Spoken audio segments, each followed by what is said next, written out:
Hello सबैजनालाई नमस्ते। आज चाहिँ म के भन्न चाहन्छु भने तपाईँहरूलाई यो भिडियो मार्फत जो पनि नेपालमा बस्दै हुनुहुन्छ र नेपालमा सहरी चालक चलाउँदै हुनुहुन्छ उहाँहरूको लागि एकदमै यो बेस्ट हुन सकिन्छ। किनभने तपाईँहरू सहरी चालक भएर एकदमै ध्यान दिनुपर्ने कुरा भनेको नै एउटा नम्बर 1 भनेको चाहिँ ब्रेक सिस्टम होइन। ब्रेक सिस्टम भनेको प्राय गाडीहरूमा अगाडि पछाडि दुईवटा भागमा चाहिँ विभाजन गरिएको हुन्छ र अगाडिको ब्रेक भनेको चाहिँ प्राय हामीले आँखाले देख्न सकिन्छ ब्रेकको प्याड होइन। ब्रेक प्याड भनिन्छ है नेपालीमा चाहिँ। ब्रेक प्याडको चाहिँ यो मोटाइ कति छ र ब्रेक लाउँदाखेरि कतिको ब्रेक लाग्छ भने हामी ड्राइभर अथवा सहरी चालकले थाहा हुन्छ र आँखाले हेरेर पनि देख्न सकिने चिज हो। र यो मैले यो भिडियोमा देखाएको एउटा ड्रम ब्रेक है। ड्रम ब्रेक चाहिँ कस्तो हुन्छ भने यो हामीले टायर खोलेर यसको ड्रम नखोली हामीले यसको एनालाइसिस गर्न चाहिँ सकिन्न होइन। त्यही भएर हामी नेपालमा जो पनि सहरी चालक हुनुहुन्छ उहाँहरूले चाहिँ एकदम महिनामा नभए पनि प्रत्येक 3 महिनामा एकचोटि गएर चाहिँ सर्भिसिङ क्षेत्रमा देखाउन जरुरी छ।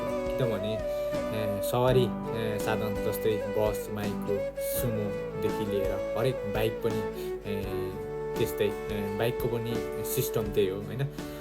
त्यही भएर काठमाडौँबाट छुट्ने लामो यात्राका बसहरू लगायत सुमोहरू र काठमाडौँदेखि छुट्ने प्रत्येक रोडहरू प्राय पिचको रोड हुँदैन।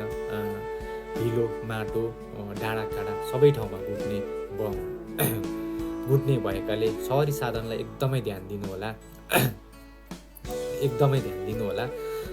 किनभने यो ब्रेक भएन भने हाम्रो सहरी चालक एकजना मात्रैको यो ज्यान जाने होइन। त्यो सहरी साधनमा यात्रा गर्नुहुने जस्तै एउटा बसमा 25 देखि 30 जना सवारी गर्दै हुनुहुन्छ भने उहाँहरू पुरैको जिन्दगीलाई लिएर तपाईँ एउटा सवारी चालक आफ्नो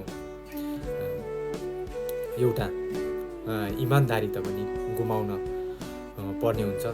र त्यही भएर हामीले एकदमै ब्रेक सिस्टममा ध्यान दिनु होला मेन कुरा।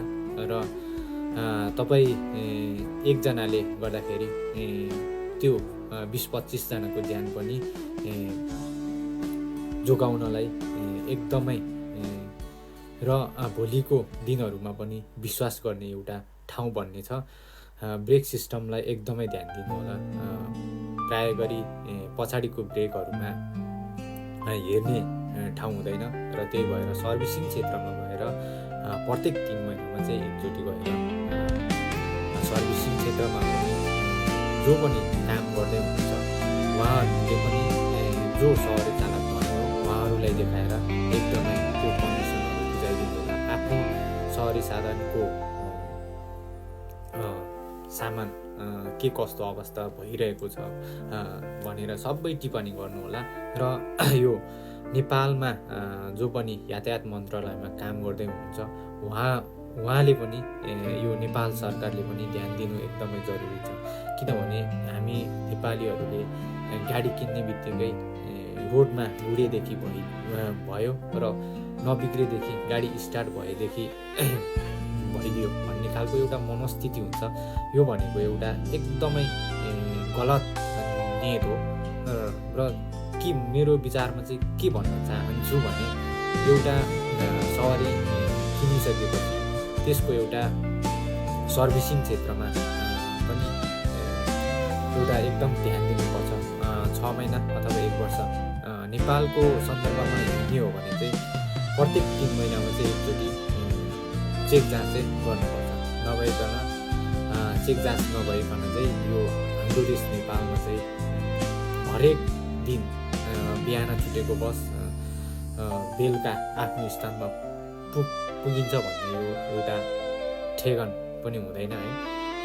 त्यही भएर हामी म लगायत